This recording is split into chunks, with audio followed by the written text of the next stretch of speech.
We believe in high nutritional organics because not all organics are created equal.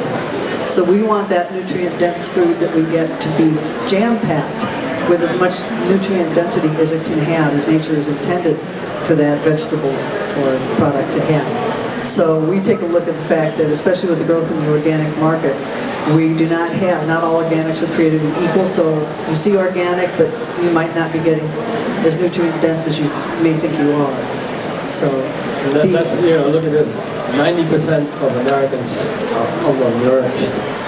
Think about that. We were overweight and undernourished at the same time.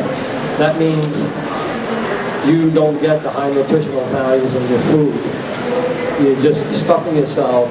But like I said yesterday, I was in China and I was working there in 1999, this is a long time ago, and I ate like a horse because there was no nutrition in the food, so I was always hungry. And what we have is big ag moving into the organic industry. And they did that because of the growth rate of organics, because aware people are buying organic food and healthier food. And the growth rate in the organic food industry is 20% growth per year for over 10 years.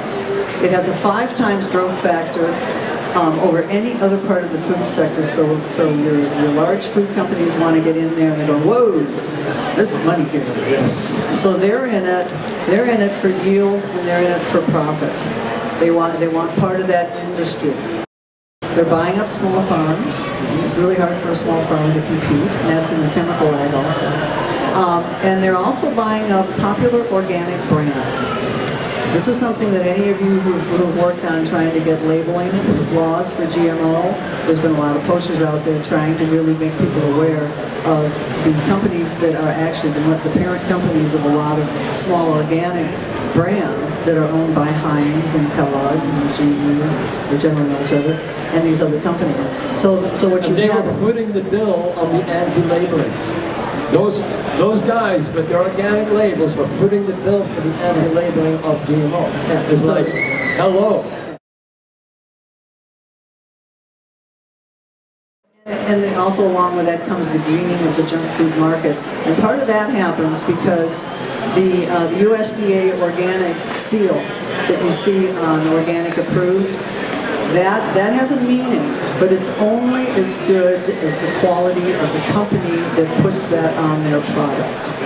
It does not guarantee quality, and the USDA themselves will tell you that. So in order to get USDA certification for organic to be approved to be used in organic food production, there's certain requirements you have to do. And if you meet those requirements, you get the seal, regardless of motivation. You meet those requirements. So that's why we have organic junk food.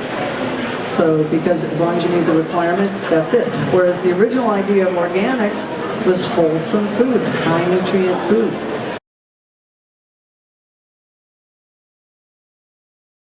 Good news is there is something you can do about it. One of the first things, if you're not growing your own, is buy from your local farmers. They need you, okay? They really need you. Go to your farmers markets, get to know your farmers and how they're doing it, and support them. Buy from them, you're going to get fresher food and better food, and you're going to support the small farmers that we need tons and tons more of. And there's a main thing here. Organics is more expensive. Oh my God, you know, I can't afford this. Can you afford the doctor bills? That's basically what you're trading it for. You know, you either pay up front or you pay the piper later on. And you will be paying the piper. And the pharmaceutical companies are raking it in. They want to keep you diseased, so you keep having to take pills to feel a little bit better. That starts right here by saying, oh, I can't afford these organics because they're more expensive. They're not more expensive. If you need to eat 10 tomatoes, like I said yesterday, to compare to 1 to get the same nutritional value, and you buy 10 tomatoes, how much is 10 tomatoes at Safeway versus 1 good one at a health food store? And you're getting more nutrition. Think about that. So you're actually cheaper. And in this climate, kale, I love kale. Kale is is probably the most nutrient-dense vegetable. And after World War II, when they were food rationing, the government had people grow kale because the nutrient density of that vegetable is so good for them. And in this climate, you can grow it year-round. Well, It's fantastic. It can handle our cold winters when we get those freaky snows we get. And the ice and the snow will be on your kale. Yeah. You shake it off and you can still eat it. Well, how do you think the old people kept their nutrition through the winters in Europe? No refrigeration, no such thing as all the stuff that we have today. Kale was one of the main things we ate as kids. We had potatoes and kale. Oh, yeah. It's like, what do you say that? How do you call that in Dutch? Boerkool. Boerkool.